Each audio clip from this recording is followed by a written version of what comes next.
दोस्तों, वर्तमान युग के इंसान महिलाओं और सोने को खरीदना चाहते हैं, लेकिन एक बार यदि इन दो चीजें बिना किसी कीमत में मिल जाएं, तो कोई भी अपना आखिरी जिंदगी वहां पर बिताना चाहेगा। और आज का वीडियो आपको इस देश के बारे में बताएगा जहां ये दोनों चीजें बिखरी हुई हैं, जहां किसी भी कीमत की आवश्यकता नहीं है। उत्तरी अफ्रीका में एक अरब देश है मॉरिटानिया, और इस देश में दुनिया की सबसे बड़ी तलाकशुदा महिलाएं के बाजार बैठती हैं। यहाँ सोने का खनन भी पाया जाता है। क्या सुनने में थोड़ा अजीब लग रहा होगा ना? दोस्तों, ये तो शुरुआत है, इसलिए वीडियो स्किप किए बिना देखते रहें। तो चलिए बिना देरी किए शुरू करते हैं। दरअसल दोस्तों, मॉरिटानिया का ऑफिशियल नाम है इस्लामिक रिपब्लिक ऑफ मॉरिटानिया। इसकी राजधानी नुआकशॉट है। इस देश में करीब 4.5 मिलियन लोग रहते हैं। इस देश को 28 नवंबर 1960 को फ्रांस से आजादी मिली थी।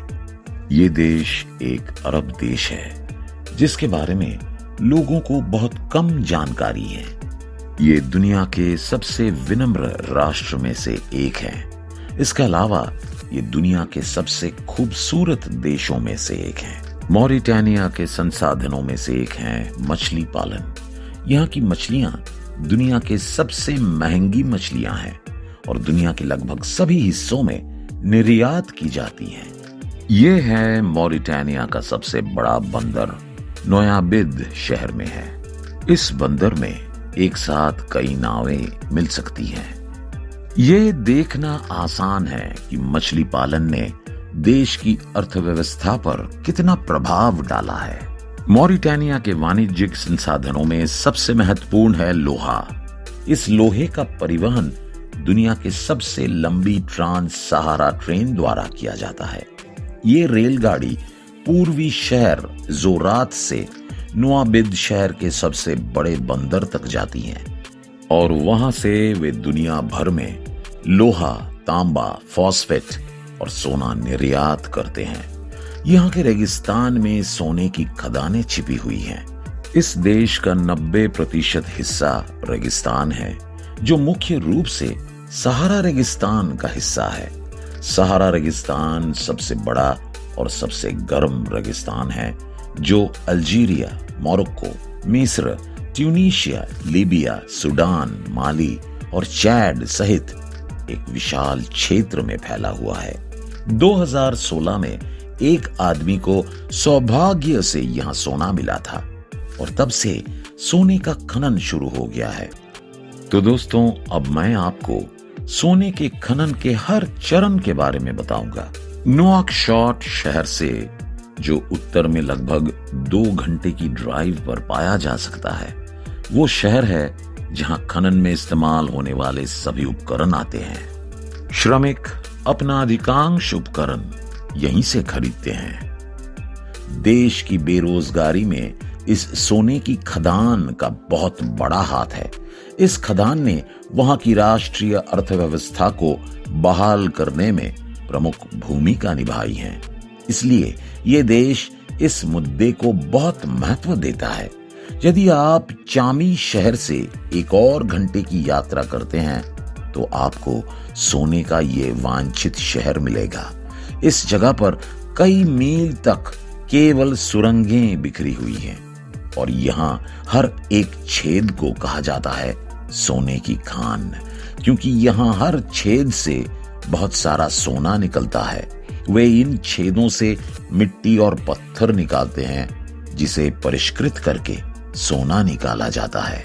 लेकिन ये प्रक्रिया बहुत श्रम साध्य है। ये गड्ढे बहुत गहरे और जोखिम भरे हैं। इस आदमी का नाम मोले है। ये आदमी कई सालों से सोने की खोज कर रहा है। वो करीब 600 से 700 बार इस गहरे गड्ढे में जा चुका है। कई बार वो सोना निकलने के लिए अधिकतम 48 मीटर की गहराई तक गया और अब वो दिखाएगा कि छेद के अंदर से सोना कैसे निकाला जाता है। वे कभी कभी 2 से 3 दिन तक इस छेद में रहते हैं जहां वे खाते पीते और सोते हैं। शौचालय भी हैं। ऐसा कहा जाता है कि उस गड्ढे के अंदर ऐसा लगता है जैसे खनिकों का अपना शहर है। जब वे गड्ढे में उतरते हैं तो वे अपने साथ खाने पीने की जरूरी चीजें भी ले जाते हैं। वे हर गड्ढे के अंदर कई गड्ढे खोदते हैं। दोस्तों, यहाँ जो पत्थर आप देख रहे हैं उनमें सोना है। ये आदमी चट्टानों को देखकर ये जान लेता है कि सोना कहाँ मिलने की संभावना है। वह यहाँ से कुछ चट्टानें इकट्ठा करता है। देखिए दोस्तों, यहाँ आपको साफ सोना दिखाई दे रहा होगा। बाद में इन चट्टानों को ऊपर ले जाकर परिष्कृत किया जाता है। जब जो गड्ढे में काम किया जाता है, ऊपर पंखा लगाते हैं और नीचे पॉलीथीन के बीच ऑक्सीजन की सप्लाई होती है। यहाँ एक मस्जिद है। जब नमाज का समय होता है तो सभी लोग इस मस्जिद में जाकर नमाज पढ़ते हैं। सबसे हैरान करने वाली बात यह है कि वे प्रार्थना किए बिना खदान के अंदर कभी नहीं जाते। यहाँ के लोगों का एकमात्र उद्देश्य है सोना निकालना। इस सोने को परिष्कृत करने के लिए एक पूरा शहर है। इसे कीमिया कहते हैं। यहाँ वे पहले चट्टानों को तरल में बदलते हैं और ये तरल चट्टानों को पानी में मिलाकर उसमें पारा मिलाया जाता है, क्योंकि पारा सोने के साथ मिलकर बहुत तेजी से प्रतिक्रिया करता है। फिर उन्हें कुचल दिया जाता है और वहां से सोना निकाला जाता है। दोस्तों, चलिए वापस नुआकशॉट शहर चलते हैं, क्योंकि तलाकशुदा महिलाओं का सबसे बड़ा बाजार यही है।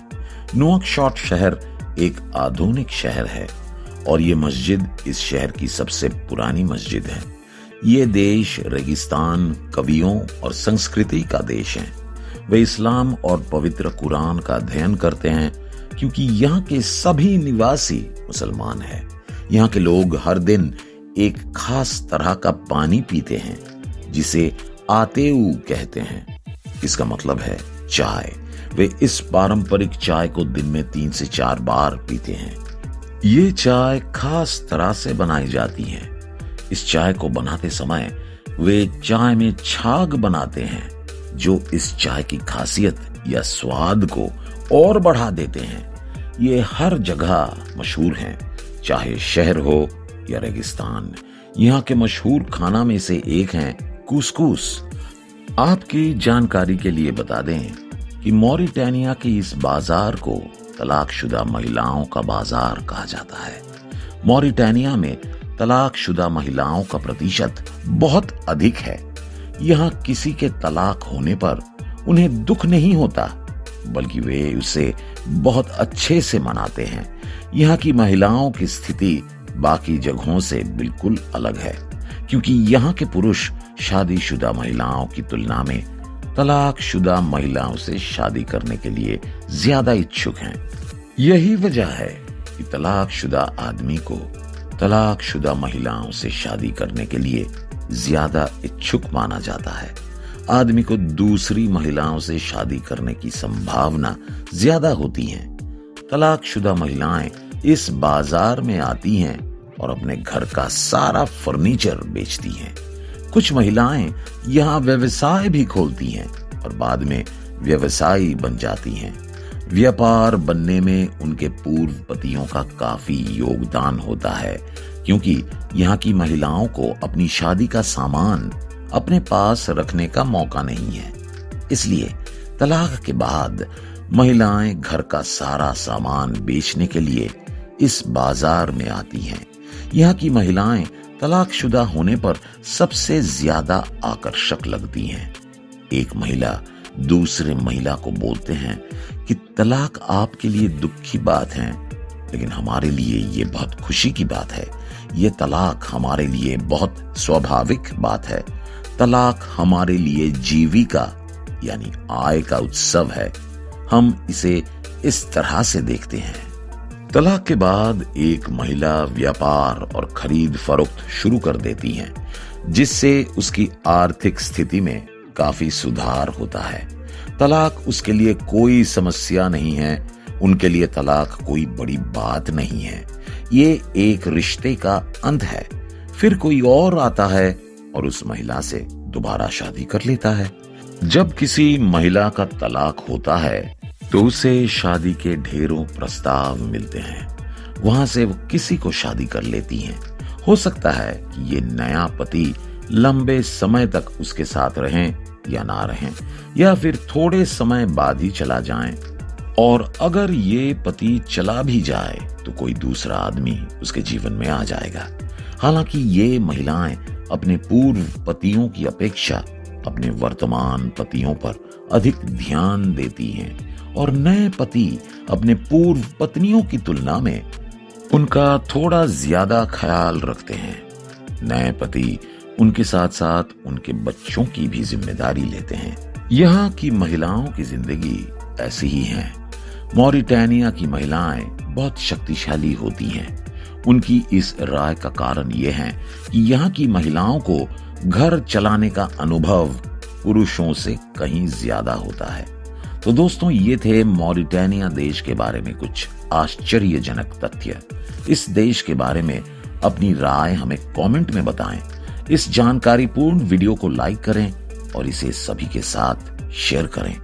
अगर आप में से कोई नया दर्शक हैं तो कृपया हमारे चैनल को सब्सक्राइब करें और हमारे साथ बने रहें। वीडियो को अंत तक देखने के लिए धन्यवाद।